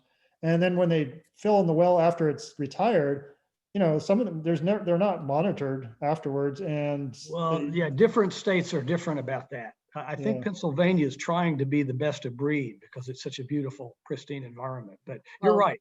And again, it's the unscrupulous competitors that don't take care of business versus the better ones. And I've seen a lot of poorly plugged wells. It's terrible what happens. And I've seen dead cows in leaking ponds on ranches where they didn't properly cement off the wells. So Ben, do you want to chime in for a minute? And then Kevin, I wanted to sort of ask you a question about action. Ben?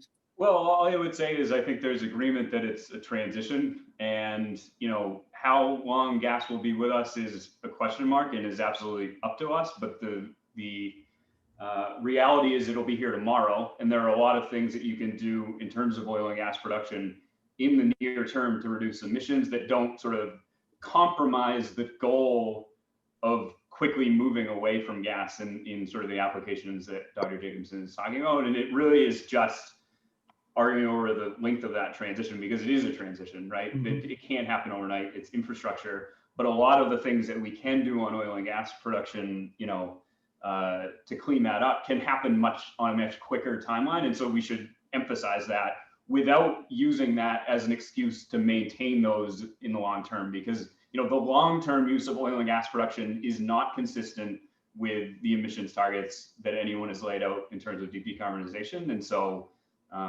we have to always be cognizant of that in the things that we're investing in and the sort of direction that we're moving.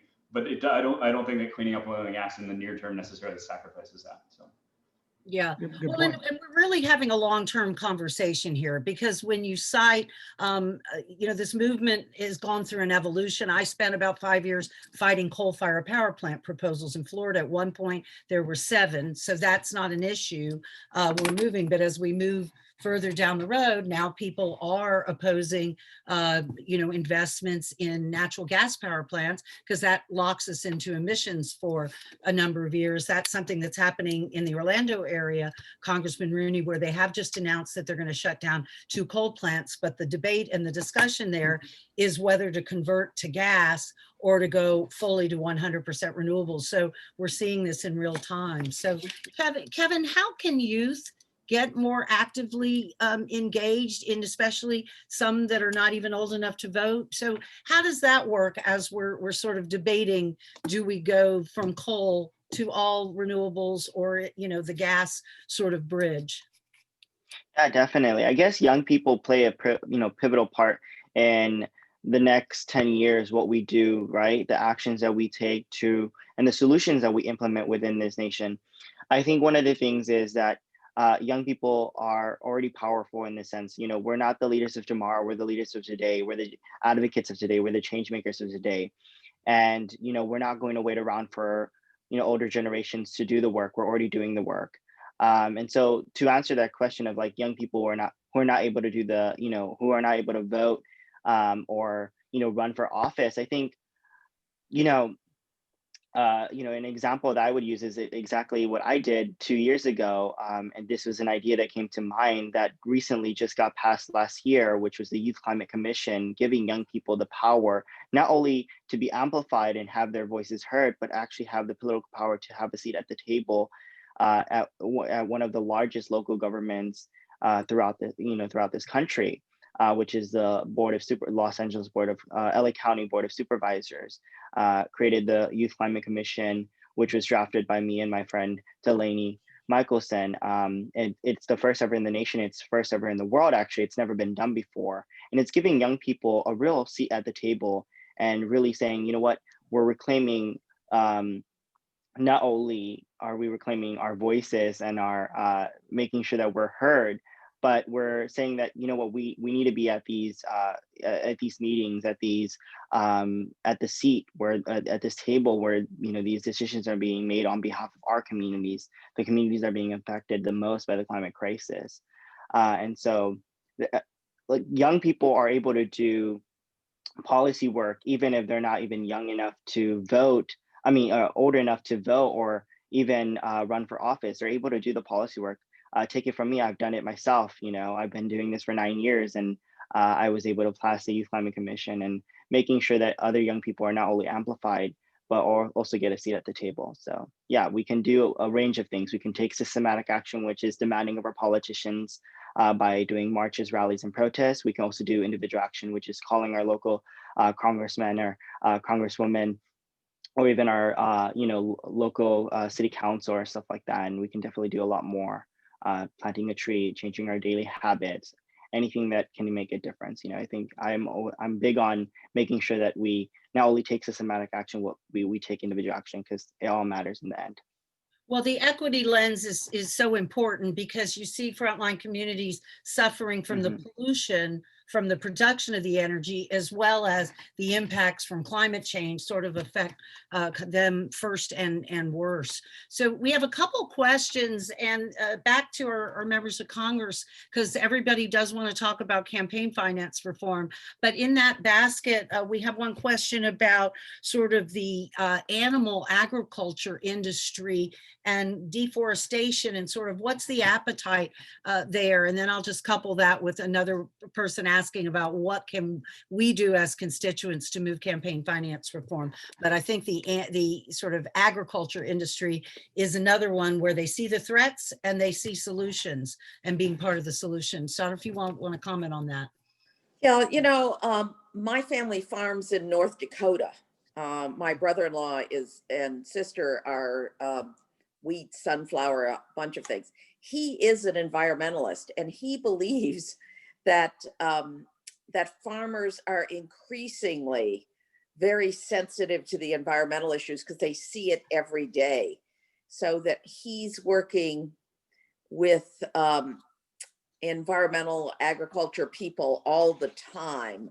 He doesn't have animals, but everything he does in terms of the rotation of crops, what kind of fertilizer he uses, what kind of equipment he uses, is focused on protecting his land in particular, and for the future for his children. So he didn't start out that way, but over the last, I would say 25 years, he has recognized his need and the need for the farmers around him to be very sensitive about how they plant their crops and what crops they plant. So I have a family response in that whole area. Because I don't have much agriculture in my own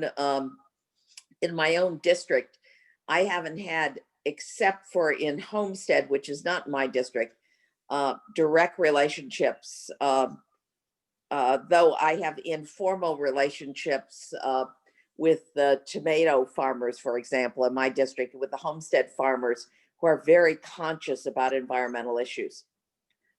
But the politics of it, I have not dealt with directly, except through the FDA, which is under the Agriculture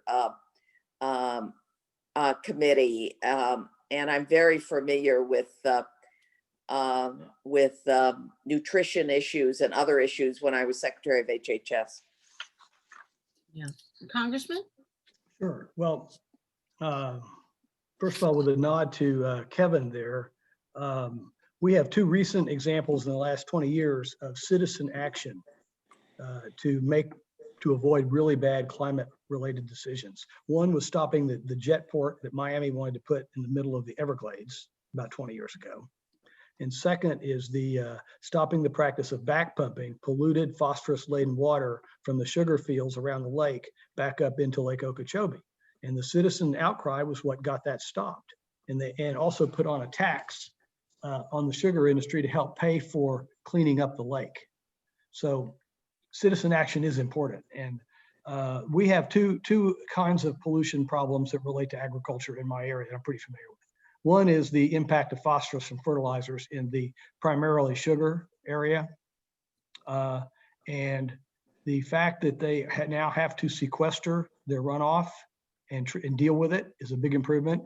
The fact that they can't back pump into Lake Okeechobee is a big deal. And now that we're getting the money for the Everglades restoration projects, which Donna was a huge help on, we will build some reservoirs down at the water conservation areas and the storage treatment areas to make sure that water gets down into the grasses, which will naturally clean it. That'll all be really good. The other problem we have is nitrogen, and that relates to dairy farms and to septic tanks. More of a local issues, I guess, and I see very little public will to take on either one. There's huge dairy farms along the north side of the Caloosahatchee River. It goes back to John D. MacArthur's dairies. And they don't have there's no regimen in place to make them sequester it. I've talked to the governor about that, talked to the prior governor about that, but our biggest challenge in the South Florida right now, or at least Southwest Florida, is nitrogen, not phosphorus. And there's very little will to make people pay $20,000 or $30,000 to put in a septic tank. Somehow we've got to come up with an incentive way to get that done. There are places with multi-million-dollar homes that have septic tanks, which to me is outrageous. And one dairy cow is 10 times as nitrogen polluting as a beef cow. That's interesting.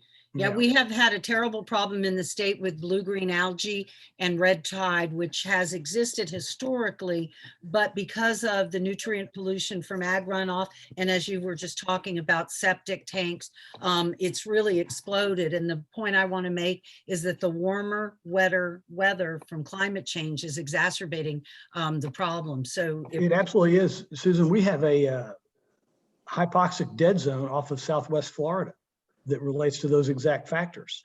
There's one area I know about because I've dove it, is hypoxic down to 71 feet. I mean, you got to go to the Black Sea to find that. Yeah, that's pretty scary stuff. Congresswoman Shalala and I discussed, and I'll follow up with you, Martin County has a pilot project to finance septic to sewer conversions.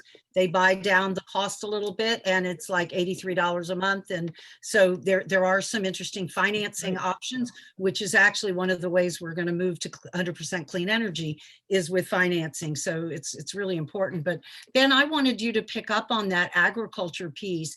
There's a climate smart ag work group out of the University of Florida, and they are beginning to understand the threat, the heavy precipitation, the heat to them as an industry, and they also understand with carbon sequestration that they can also be part of the solution. So Ben, I thought I'd ask you to see where that came up in your pathways. Yeah, all the pathways I was showing were really energy and industrial CO2. That's sort of our internal expertise, but that all as a boundary condition presupposed that agriculture was contributing in significant measure to basically CO2 sequestration. And my take is that basically CO2 sequestration ultimately becomes a commodity that farmers sell in the same way that they sell their current commodities. And, you know, there are a lot of mechanisms that can be designed to basically make that manifest, but that is ultimately the solution, is that carbon that they keep in the ground has to have value. And without that, like, I don't think it's going to be a punitive regulatory regime. I don't think anything like that. I think it's basically going to be, you know, a price we pay for them to keep their carbon in the ground.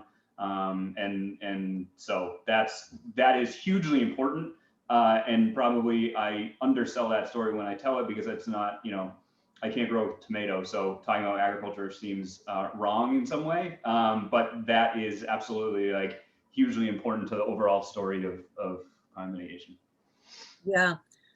It's almost amazing that we've been in like at plus hour, no one has used the word COVID, but we're going to go ahead and bring that into the room here. COVID, after all, is a respiratory virus. So every time we take an internal combustion engine off the road or shut down a coal plant, we're protecting our public health. So one of the questions that's being asked is with COVID, a likely sort of some kind of stimulus package coming out, that, you know, what's the sort of feasibility that there's a real opportunity there to push the transition sort of forward faster? I've got to get off here in a second, but I don't know that I would be too optimistic that money will be taken from people's current financial needs. I think the emphasis of the stimulus is going to be like the stimulus that was done last time, to keep people in their house, to substitute for salaries of furloughed workers, and to try to keep some of these small businesses from going broke. That's just what I think they're going to do, if they do anything, which they don't seem to be able to do right now. Yeah, well, at some level, when they get to creating more jobs, that could be kind of the twofer of moving green infrastructure. And we're going to lose you, Congressman Rooney. We've got one more question directed at you, which is, how do we get more Republicans to think like you do? Well, I think that's, like I say, we've got to keep pushing the message, like was said earlier about local citizen action. You've got to be communicating with the people, candidates, and in Florida, it's not a big deal because everybody's an environmentalist. But in these other states, it's very foreign to them. But there are opportunities to get the message out, especially with the young people, and the politicians will just respond to the people. They're a lagging indicator. Yeah. Kevin McCarthy, I've had tons of discussions with him. He understands intellectually. There are several others that understand it intellectually, but they don't want to get killed off by the partisan media and some of their constituents who don't understand.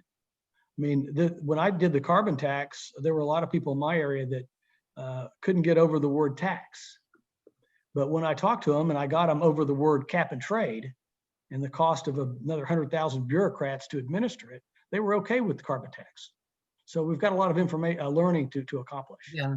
Well, the way I like to phrase it is, instead of talking about tax or costing more, why don't we just stop subsidizing polluters to pollute for free while we all pay for it? So it's really, since this is about communications, I think there's a reframe here that we all as a movement need to be doing. But so we'll just keep going around the virtual room and sort of start to wrap up here. Congresswoman Shalala, love to hear from sort of final remarks from you, and then Ben, and we'll end with you, Kevin. I actually see some hope in the future. I actually think that that we're going to have a comprehensive plan led by the White House, working with the House to start with. And we're going to be able to demonstrate to the American people that you cannot do this incrementally. You literally have to have a comprehensive plan. From my point of view, it includes a carbon tax. Whether we'll be able to do that or not, I don't know. But I do think we're going to have something more disciplined and more organized over the next 2 years. Good. Yeah, there's some very significant roadmaps coming out of the House Climate Select Committee, and my friend Congresswoman Kathy Castor, who chairs that, and a lot of other people working hard there. So Ben, kind of final thoughts for the discussion? Well, I just would say that people should maintain their optimism. Political intransigence being what it is, obviously there's some cause for that to be, a barrier and something certainly to discuss. And we certainly do need a comprehensive plan, but it's also important to understand that energy transitions take longer than you think they should, right? So when we transitioned from horses to cars, right, it was pretty obvious pretty quickly that a car was better than a horse. Anyone who's ever ridden a horse would, I think, confirm that. We're basically at that point in energy where, we're transitioning away from horses and we're going to cars, but, now we're transitioning away from internal combustion engines to electric vehicles. We're transitioning away from coal power plants to renewables. They are better and they are now cheaper. and it's going to happen slowly and then all at once. And it already is happening all at once in certain areas. And we need to make sure we do it well, and we need to make sure we sort of construct the energy system that we actually want in terms of health outcomes and equity outcomes and land use outcomes and all sorts of things that an energy system basically brings with it. But it's going to happen. This will not, you will not be able to hold up this transition with political will. When an electric vehicle costs less than an internal combustion engine, people are going to buy them. And so and they will bring things along with it. And so I think people should be optimistic about all the things that are happening in the background. And there are state level, success stories politically as well. But just technologically and just the future of energy is not our current system. And I think that's well understood, and this is a matter of how quickly we can transition. So.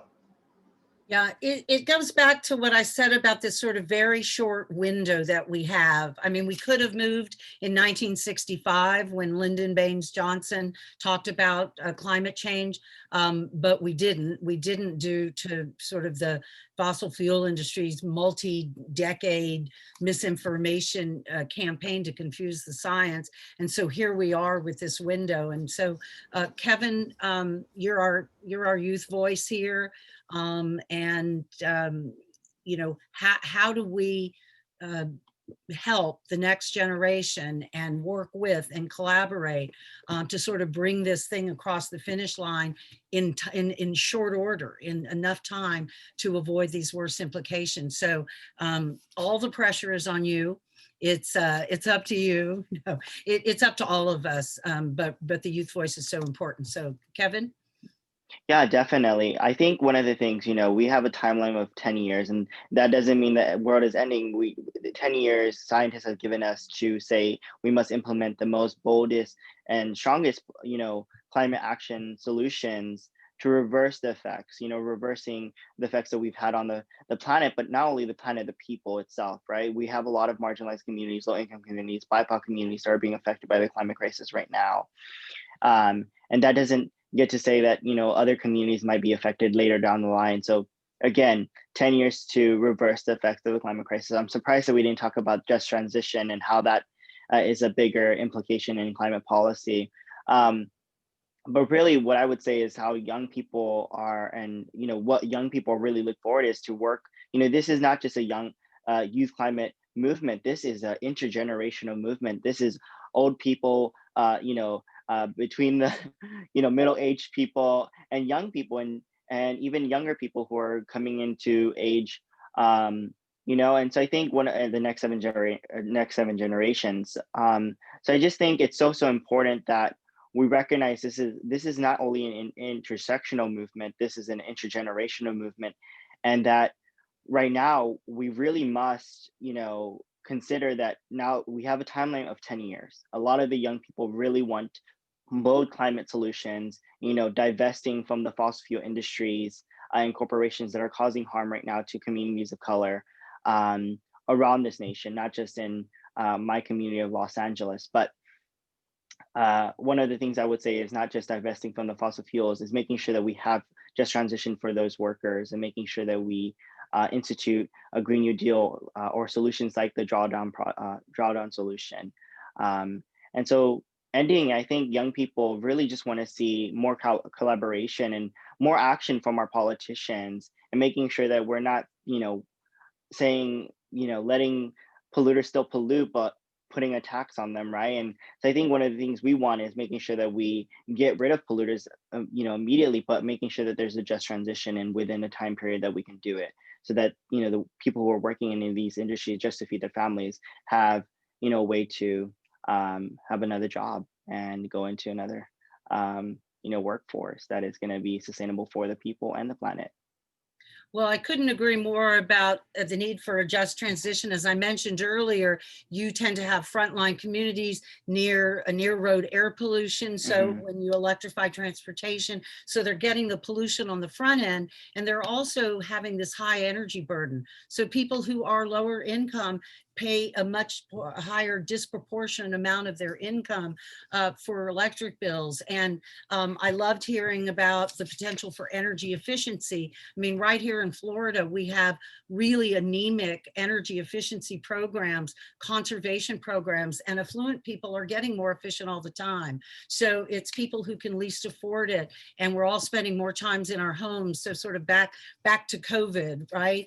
And you realize the substandard housing. And so these are the things that must be tackled first. But if we offer energy efficiency and financing, I sit on the board of the Solar Energy Loan Fund SELF, and they finance 72% in low LMI census tract, low to moderate income census tract. So they finance that new roof. So we can make this a just transition. And by moving away from fossil fuels, we won't have that air pollution and people will be less susceptible. As we know, just like energy and just like COVID, it's the people who sort of can least afford it that are getting the cases and having mortality. So it's so important. So as we transition, I am so pleased to have spent time with all of you today. I really want to share my appreciation and admiration for Caroline Lewis, who has founded the Clio Institute. I don't know if you want to give us a wave, Caroline, but your leadership and your creativity in approaching this issue and in enabling scientists to become better communicators and young people to become better communicators. I mean, you have just made a mark, and Yoka and Natalia and your whole team is just taking things to kind of a whole nother level. And I'm just proud to ally with you all. So thanks to all the panelists, and I'm going to turn it right over to you, Natalia. Thank you so much, Susan. We do have one question that we've been posing to panelists or keynotes, and it comes from our young, our high school students inside of our CLIP program. And this one comes from Palmer Trinity School. Since climate change already has and will continue to heighten the frequency and strength of extreme weather events, should health insurance plans and the healthcare system respond by prioritizing access to mental health services and resources in frontline communities? Susan, I'll hand that question over to you to see who you feel would fit best to answer. Yeah, and I will mention on the health panel on Thursday, I know that Dr. Cheryl Holder was speaking to sort of the mental health stresses of all of this. And, you know, if you're a young person and you're reading about where we're headed and, you know, the future, I'd say it's pretty scary. So Congresswoman Shalala, why don't we start with you? The answer is yes, but it can't only be private insurers. It has to be the public insurers as well, because they cover such a large percentage of the total population. And that includes the Affordable Care Act and Medicaid and Medicare, as well as the veterans programs and the Indian Health Service. So I think, and Congress is aware of this. Because if there's anything that COVID has brought out, it's underserved communities, as well as the big gaps we have in mental health. Very much. Kevin, do you want to address that, since that came from a student group? Yeah, definitely. I guess I would also agree with the Congresswoman. Of course we need that. I also say that we need Medicare for all. I think everyone in this nation, you know, healthcare is a right. It shouldn't be a privilege. So that's my opinion on that, and on my answer on that question. Let me respond to that. Medicare does not cover much mental health at all, only in hospitals, so that I think the Affordable Care Act is probably a better platform. I don't want to get into an argument. I agree on universal health care, but I'd rather use a platform that now has more mental health coverage and more comprehensive coverage, like the Affordable Care Act. I definitely agree with you on that. We definitely need universal healthcare throughout this nation. So yeah, I agree with you, Congresswoman. And the broader issue of healthcare is you have more asthma. You know, there's so many health issues that are going to cost us more societally, that are exacerbated by the impacts of climate change. I mean, heat stress, it's really, you know, cardiovascular, respiratory. So it's, and then add to that increasing mental health stress. So it's really, climate change is a healthcare crisis. And that's why, again, shout out to Caroline Lewis for the leadership of shaping that and helping people to understand that over this decade. Well, it takes a village, Susan. So thank you for your part, and bless all the people who are now not just advocates, but informed advocates. Yes, definitely. Thank you.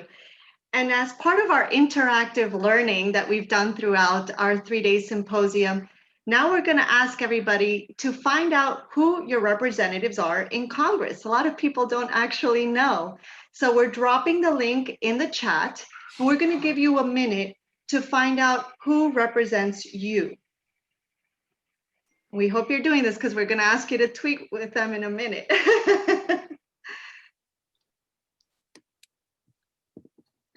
So as everyone is finding who their representatives are, we're going to ask you to tweet one of them, something that you would like to see done with regards to climate action. And please remember to use the hashtag ECC2020. Because as we know, one of the easiest and most important solutions that we can do is become more civically engaged. And whether we voted for the elected official or not, the truth is they represent us, they represent our state, and they represent our country, and they need to know what matters. They need to know that you care.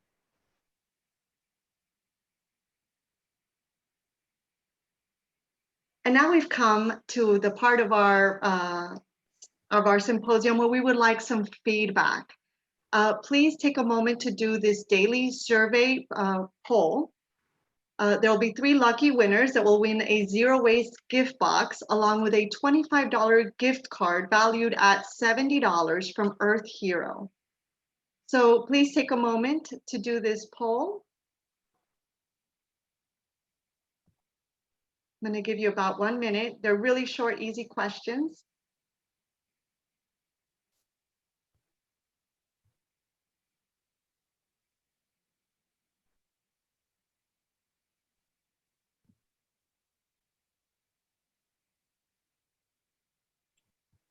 Please remember you will be receiving a link at the end of the day with the presentation, all of everybody's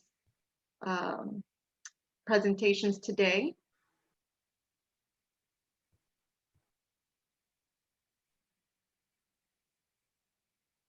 And thank you very much.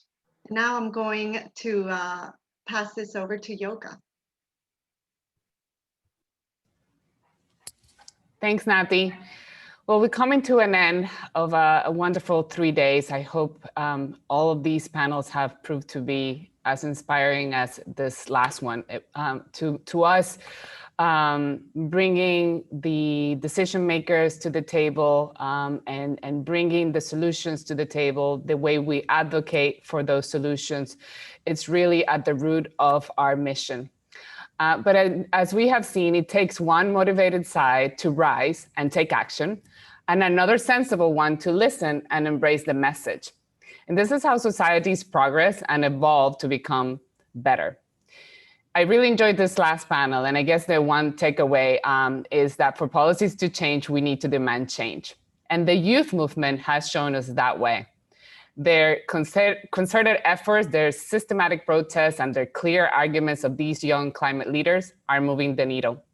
The Clio Institute has been at the vanguard of this movement thanks to the visionary leadership of Caroline Lewis, who founded Clio in 2010.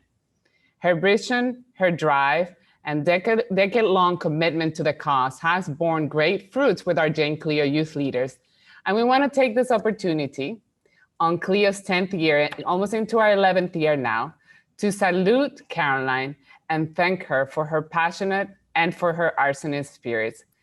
Your inspiration, your energy, your kindred spirit really inspires us all. So while we are in a virtual platform today and you cannot hear us clapping, we're clapping for you and we're saluting you today. Thank you so much, Caroline, for inspiring us every day and for putting this vision forward.